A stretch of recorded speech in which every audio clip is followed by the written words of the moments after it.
নমস্কার গাইস, সবাই কেমন আছেন? আশা করি সবাই অনেক বেশি ভালো আছেন। তো আমার ভিডিওকে কোথা থেকে দেখতেছেন একটু কমেন্ট বক্সে বলবেন, তাহলে আমার অনেক বেশি ভালো লাগবে। তো আমি এখানে একটা টমেটো আর বেগুন দিয়ে ভর্তা করতেছি। তো ভর্তার জন্য দেখেন আমি এখানে টমেটো আর বেগুন কেটে নিয়েছি। এদিকে আমি পেঁয়াজ আর পেঁয়াজ কলি একটু ভেজে নিচ্ছি। তো এখানে আমি একটু করে হলুদ আর একটু মশলা অ্যাড করেছি। এখানে তেমন কিছু দিব না, জাস্ট হলুদ আর লবণ আর একটু মশলা দিয়ে আমি এই ভর্তাটা করব। তো আপনারা যদি এরকম ভর্তা খেতে চান, একবার হলে ট্রাই করবেন। আমার বিশ্বাস সবার অনেক বেশি ভালো লাগবে।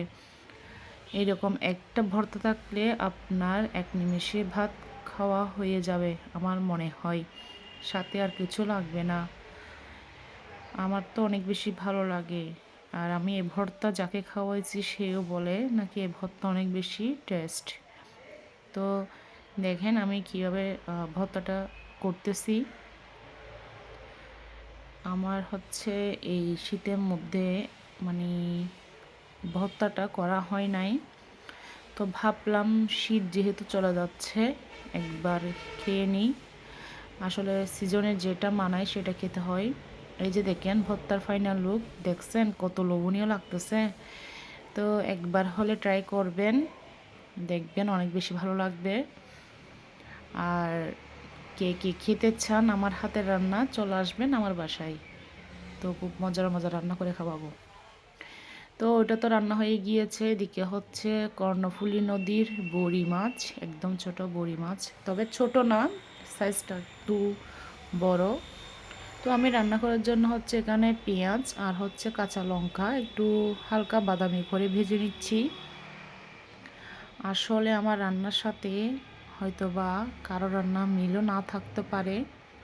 তো রান্নাটা যার যার নিজের মতো রান্না। সবাই চেষ্টা করে একটু ভালো রান্না করার জন্য। তো আমার রান্নাগুলো কার কেমন লাগে একটু জানাবেন। আসলে আপনারা আমাকে মানে সাপোর্ট করেন বলেই আমি আপনাদের জন্য ভিডিও নিয়ে আসি। তো এদিকে দেখেন আমি মাছের জন্য মশলা একটু কষিয়ে নিচ্ছি। এখানে অল্প পানি দিয়ে একটু ভালো করে মশলাটা কষিয়ে নিব, যাতে মশলার ঘ্রাণটা একদম চলে যায়। তো এটা কষাতে কষাতে যখন আপনার তেল ভেসে উঠবে, তখন মনে করবেন কষানো কমপ্লিট। এই যে দেখেন তেল উপর আস্তে আস্তে উঠে যাচ্ছে। এই কর্ণফুলী বড়ি মাছ সব জায়গায় পাওয়া যায় না, এটা মূলত আপনার চন্দ্রকোনা বেশি পাওয়া যায়। তো এগুলো চন্দ্রকোনা থেকে নিয়ে আসছিল। আর কাপ্তাই পাওয়া যায়, একদম তরতাজা মাছটা। তো এই যে দেখেন আমার মাছের মশলাটা কষানো কমপ্লিট। দেখতেও অনেক বেশি লোভনীয় লাগতেছে, খেতেও কিন্তু খুব দুর্দান্ত হয়েছিল। আমি এডিটিং করতে বসে আমার আবারও খেতে ইচ্ছে করতেছে। এখন খেতে ইচ্ছে করলেও করার কিছু নেই, এগুলো সব সময় পাওয়া যায় না, হঠাৎই পাওয়া যায়। এই যে দেখেন সাইজগুলো আসলে অনেক বড়। আমি মোবাইলে হয়তো বা আপনাদেরকে ভালো করে দেখাতে পারতেছি না, এটা সাইজ অনেক বড়। অনেক বেশি ভালো হয়েছিল রান্নাটা, একদম মশলা কম দিয়ে হালকা একদম রান্নাটা। তো এরকম ছোট মাছ কার কার ভালো লাগে? আমি আগে খেতাম না, বাট আমার এখন অনেক বেশি ভালো লাগে। তো এই যে দেখেন আমার ছোট মাছ রান্না কমপ্লিট। এটা আপনার এই যে একদম ছোট আঁচে দিয়ে রাখবো, আপনার একটু একটু করে সেদ্ধ হবে আর কি, কারণ বেশি আপনার ঝোল টোল দিলে আর ভালো লাগবে না, এতটুকুই।